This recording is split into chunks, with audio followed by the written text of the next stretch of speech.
ഐശ്വര്യത്തിന്റെയും സമ്പൽ സമൃദ്ധിയുടെയും ഈ Onam ആഘോഷിക്കൂ Maharaja gold and ഡയമണ്ട്സിനൊപ്പം. ഈ അത്തം മുതൽ തിരുവോണം വരെ എല്ലാ പർച്ചേസുകൾക്കും ഉറപ്പായ സമ്മാനങ്ങൾ.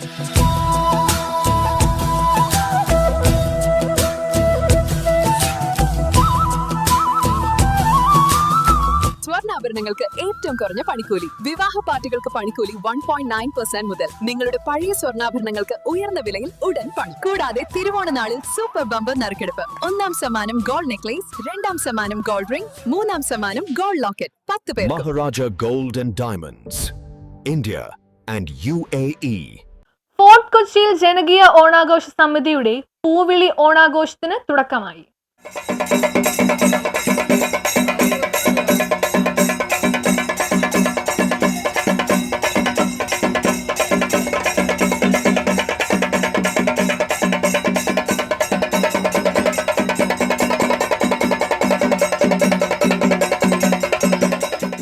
ഓണത്തിന്റെ ആരവം അറിയിച്ച് ഫോർട്ട് കൊച്ചി വെളി മൈതാനത്ത് പൂവിളി 2025 തുടക്കമായി. സാംസ്കാരിക സമ്മേളനം കൊച്ചി നഗരസഭാ മേയർ അഡ്വക്കേറ്റ് എം അനിൽകുമാർ ഉദ്ഘാടനം ചെയ്തു. ഒരു സെന്ററായി ഫോർട്ട് കൊച്ചി വെളി ഗ്രൗണ്ടിനെ മാറ്റാൻ ആദ്യഘട്ടമായി 2.25 കോടി രൂപ സംസ്ഥാന ടൂറിസം വകുപ്പ് മന്ത്രിയായിട്ടുള്ള മുഹമ്മദ് റിയാസ് അനുവദിച്ച കാര്യവും ഞാൻ അറിയിക്കുകയാണ്. ഡെപ്യൂട്ടി മേയർ എന്താ പരിഭവിച്ചിരിക്കണമെന്ന് വെച്ചാൽ ഇതൊക്കെ നിർമ്മാണം കഴിയുമ്പോഴത്തേക്ക് ഞാനും ഡെപ്യൂട്ടി മേയർ ഉണ്ടാവില്ല എന്നുള്ളൊരു വിഷമത്തിലാണ് ഡെപ്യൂട്ടി മേയർ ഇരിക്കുന്നത്.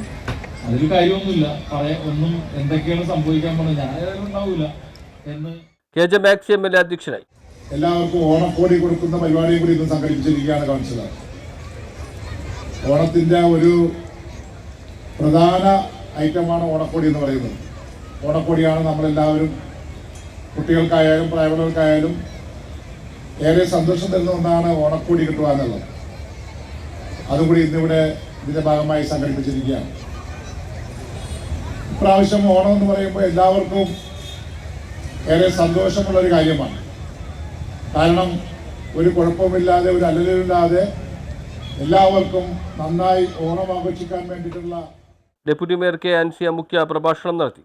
Tahsildar Joseph Antony Hertis, K M Riyad, N K Nasar, N G Aroshi, S Santhosh Kumar, Vijayanci, H Suresh എന്നിവർ സംസാരിച്ചു. ചടങ്ങിൽ വയോജനങ്ങൾക്കും കുടുംബശ്രീ പ്രവർത്തകർക്കും ഓണക്കോടി വിതരണം ചെയ്തു. കൗൺസിലർ ബെനഡിക്ട് ഫെർണാണ്ടസിന്റെ നേതൃത്വത്തിലാണ് പൂവിളി 2025 ഓണാഘോഷ പരിപാടികൾ നടക്കുന്നത്. News bureau, fort Kochi.